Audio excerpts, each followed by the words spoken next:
Hi, my name's Karina Walter, and welcome to the Standard Newsroom. I'm here with Mayor Walter Sendzik for our monthly chat with the mayor. Welcome. Great to be back, and I feel younger, and I feel like I've lost some weight. I almost didn't recognize you when you walked in. I don't know what it is. I guess it's the fall. It must be something like that. Something's different. Something. We don't know what. I wanted to ask you about the meeting that you had today about intermunicipal transit. What's the latest on that? Well, it was an opportunity for myself, Mayor Campion, Mayor Diodati, and Chair Caslin, along with our CAOs, to share the findings from the Dillon Consulting Group, which has been hired to look at the transit system here in Niagara and how to optimize the transit system, how to create it so that it's user-friendly.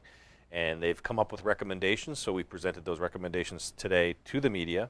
And councils next week of St. Catharines, Niagara Falls, and Welland will be looking at the report for information, and then we'll also be going to the region for an update on the report, and then from Dillon Consulting, working with our CAOs and transit commissions, we'll be looking at some of the harder data, financial data, and putting together a final recommendation that will come to the three transit providers of Welland, St. Catharines, Niagara Falls, and the region, and that'll be sometime in January. Okay, so that's actually quite quick then.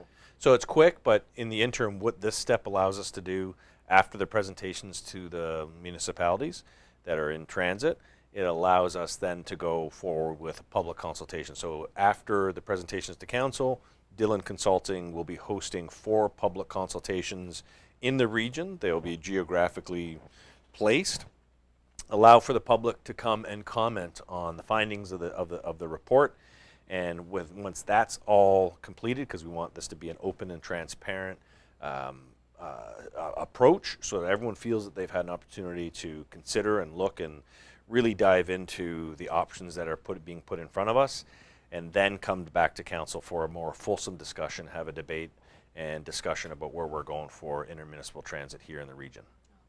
And do you think there's going to be a lot of public input for that?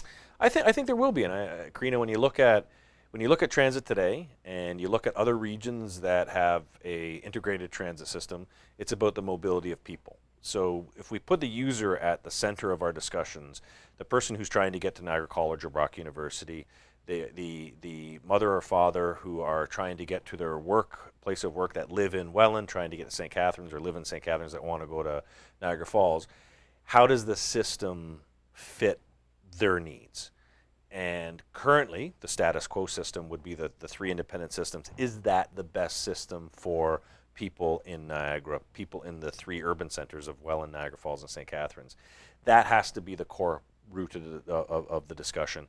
And then look at how do we create a model that is respectful of the work that the 3 municipalities have put into their transit systems, and at the same time design a governance approach that allows us to continue to grow intermunicipal transit, grow public transit, because as we've all said, as the price point of gas escalates, you see an increase of ridership.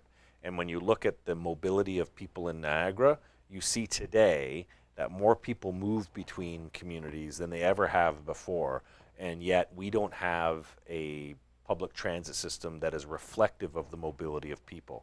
So that's the discussion that we're moving towards, and I think with the empirical data that Dillon will be coming out with, Dillon Consulting, I think that will be the catalyst to really have that discussion, because Karina, we really have had these discussions.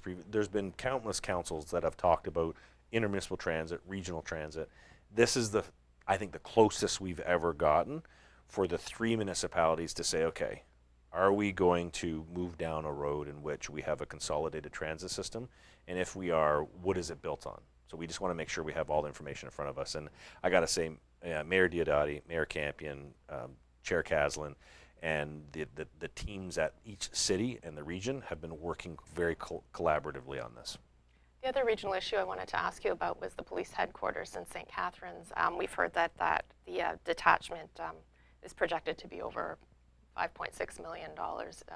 Do you think that is warranted, or do you think that it needs to go back to a new design phase?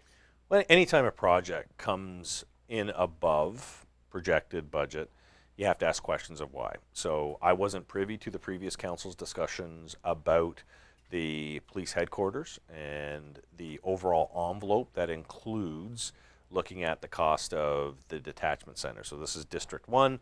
This is a new detachment center here in the city of St. Catharines. I guess what's frustrating is that there are counselors on this council that were on the previous council that knew about things like the site condition, the soil conditions at the site, the costs there would be involved in remediation, and they seem to have forgotten those discussions. And now here we are today, the site has been remediated and they're ready to start construction, and now certain councillors are starting to quibble over, oh, we didn't know about that even though they were on council. They should have known about it. But I think from a taxpayer's perspective, we want to make sure that we're respectful of the taxpayers' dollars that are going into any public project.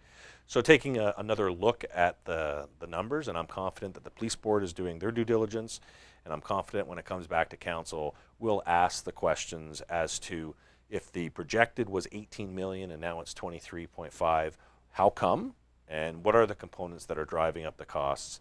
And then have a discussion about what can we do to ensure that the value for the taxpayer, the value for the dollar that's going into the build is respectful of the taxpayer, and ultimately still provides the level of complement so that the men and women who work for the Niagara Regional Police have a good District 1 center in which they can effectively operate out of. So it's, there's some complexity there, but I'm sure we'll get to the root cause, and I'm confident that all the parties will be at the table to have that discussion. One of the things that people who've been driving around St. Catharines have noticed is the hotel due demolition, the old Ontario Street Hospital. What's the update on that in terms of? Well, I think the Standard's done a great job of capturing as it's being brought down, and I think the company Budget Demolition has done a wonderful job of really showing how to take down a significant building, and they're taking it down from behind. So a lot of people were saying, when's this demolition going to happen? Well, it was already happening, but it was behind the building, and so it's coming down. So the last part of it will be the streetscape part of it. But I think that's an illustration of what's to come, because Seasons, the company that owns the property now, has a wonderful project that is going to rise out of the quote ashes of the old Hotel Dieu site, and we're going to have yet another example of private sector investing in the community and really building up another part of our city that's going to complement our downtown. Have you seen movement on that? Oh yeah, they're working with the planning department, and they've submitted site plan. We're looking forward to see the design work, but it will be a significant build there. It's not going to be a low rise. There will be a significant build that will take place there, and we're excited that a company like Seasons, who's from the GTA, has decided to invest in our community, and you're seeing how quickly they're accelerating that by the demolition of the Hotel Dieu site. The other thing that's happening right at that corner of Ontario and Welland is just massive construction right now with the road being pulled up. Yes, it is. How long is that continuing? They're projecting until at least beginning of December, late November. The point I want to make there, though, is that it was purposeful. We knew that Seasons was coming in and that there was going to be a demolition that was taking place, and so I got to give credit to the region and the city, because they accelerated their redevelopment of that stretch of roadway, which includes replacing all the sewer and water mains. So you'll have now a significant $70 million project taking place in that area, but just prior to all the underground infrastructure will have been replaced. So when it's all said and done, when that whole area comes back to life, you're going to have modern infrastructure underneath the roads. The roads won't have to be ripped up again. So what we're in is a period of frustration for those traveling the roadways. But once that is all complete, that is going to be a part of our city that is completely renewed, which is important when it comes to infrastructure renewal. Okay. I have a couple of questions from readers, and one of them is about, I guess this might be a building question as well. This came in from Twitter, and they said, since housing is considered a human right, what are you doing to ensure people in St. Catharines have access to safe, affordable housing? Well, that's a great question, and one of the great announcements that have happened again this year was the announcement that Niagara Regional Housing was building in St. Catharines for the first time since 1977. So on Carlton Street at a former church, the property was purchased by Niagara Regional Housing, and we're putting up an 85-unit complex that will help to address those on the waiting list of regional housing, and that is a very positive sign for the City of St. Catharines.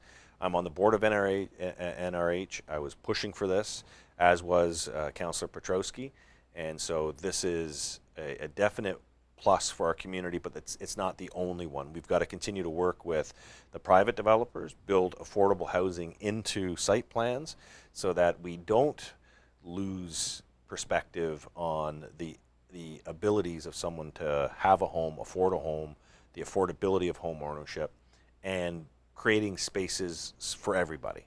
And that's something that we're working with the planning department, looking at it, reviewing our policies, and making sure that we're creating and approving plans that are inclusive of all ranges of home ownership. So that's a great question, and it's something that we got to continue to follow very closely. Another question that came in through email was about buses, and it's kind of a long one, so I'll just summarize, but they were wondering about a bus stop at Bellevue and St. Paul Street West, right before the Burgoyne Bridge. They said it was never a good location because St. Paul curves in that area, and they're worried about the safety of people who are trying to cross there.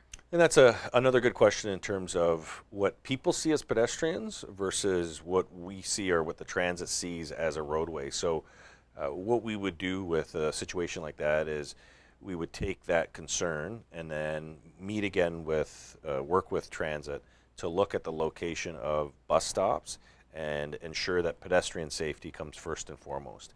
And looking at that site, making sure that the sight lines are visible enough that you can have a bus and a pedestrian getting on the bus in a safe manner.